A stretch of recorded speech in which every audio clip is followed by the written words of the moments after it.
the blues is the root of all music.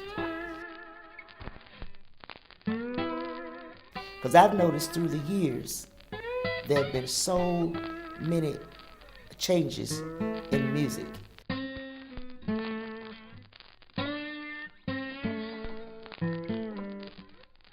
But somehow, blues has gotten lost in the shuffle. And I think the young people today need to get interested in the blues. I'd like to see young blues singers.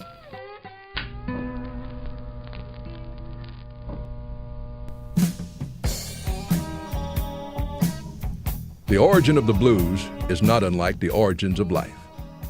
For many years, it was recorded only by memory and relayed only live and in person. The blues were born in the North Mississippi Delta following the Civil War and quickly found home in Memphis, Tennessee.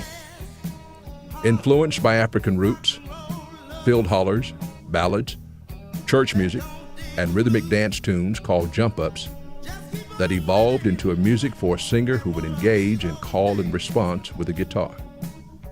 Instrumental blues had been recorded as early as 1913. During the 20s, the blues became a national craze. The blues have strongly influenced almost all popular music, including jazz, country, rock and roll, hip-hop, and rap. When Mayor Boss Crump shut down Beale Street, the blues migrated to Chicago, where it became electrified and where a certain young woman would embrace her calling. Blues and country music was all that my daddy would let us listen to. And for some reason, I always wanted to sing the blues. Raised in Belzoni, Mississippi, she sang in local churches before moving to Chicago in the early 1960s when she was in her early teens, and would attend shows at the Regal Theater, always returning home to write songs. She got to know blues musicians and began giving her songs to them, until one day a Chess Records executive stopped by at Mixer's Lounge, where LaSalle was working as a barmaid. He listened to one of her songs and took it down to Chess Records, and the company later signed her as a vocalist.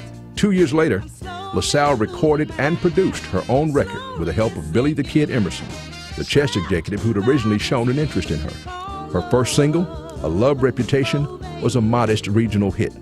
In 1981, she signed as a singer and songwriter with Malaco Records, for whom she released a string of critically acclaimed albums through the 1980s and 90s, starting with Lady in the Street and The Right Place, Right Time soon followed. She also carried on as a record producer and live performer. LaSalle now resides in Jackson, Tennessee with her husband, James E. Wolfe, where they participate in the community. Welcome to Blues Legend Cafe. I'm your hostess, Denise LaSalle. We have some great things cooking up in here for you today. I'm talking about the blues, honey. And I have a special guest star that I want you to meet. You're gonna find out all about him. So come on, let's go in. Denise is not just getting older, she's getting better. Time has not diminished her writing skills or her voice. Denise's career started over 47 years ago on Westbound Records, producing her first gold record, Trapped by a Thing Called Love. Denise was established as a top female soul blues artist and earned the title Queen of Soul Blues. Denise has always pushed to keep the blues alive.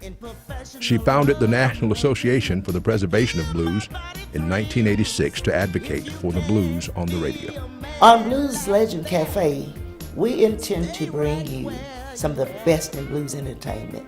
So many of my friends, such as Bobby Rush, B.B. King, I know him pretty well. We worked on many shows together.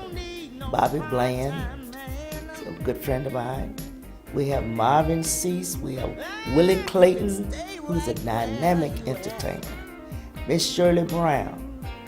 Al Green, for instance. I would ask them what the blues mean to them and how would they influence the young generation in becoming interested in becoming blues singers. These are things we never get a chance to find out at concerts. So tell us about yourself. When I reached my adolescent years, I began to come around. I learned a little bit about playing the guitar, And Done so many shows together.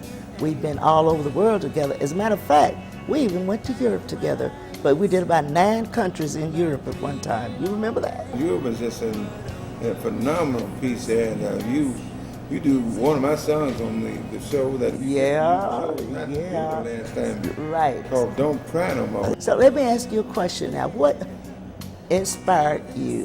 What do you have to say to inspire the younger generation that's coming up singing the blues? Well, first of all, I would say is I would encourage them to learn more about the blues, to become familiar with it, and stop sampling so much music and learn how to read music and to be able to appreciate music just a little bit more.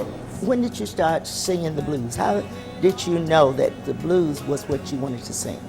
You know, we all have the blues. Some of us don't know it. Most of us was born with the blues. Sometimes something has to happen to bring that blues out of you. The very essence of a blues singer has nothing to do with where they played or who they played with. The blues lives within them, and it's a part of their soul. And that's what I'm going to do with this show. Expose the true blues inside of these legends in hope of helping future generations unlock and find the blues lover within themselves. So ladies and gentlemen, we're going to show the world a side of the blues it's never seen before. The blues is not about glitz and glamour. It's about pure and simple truth of life. The Blues Legends Cafe will be a roaming icon. We're going to go where these great musical artists live and meet them in their favorite cafe, in their backyard, where the blues lives in them and is very much a part of their everyday life. So join Denise LaSalle each week as she travels the country to bring you the very best of the blues legends this world has ever known. And as she brings you into their homes, their cafes, their towns, and into the very secrets that gave roots to the blues in their hearts that would also change the way a nation experienced music and influenced a culture for generations to come, building a foundation for today's American life.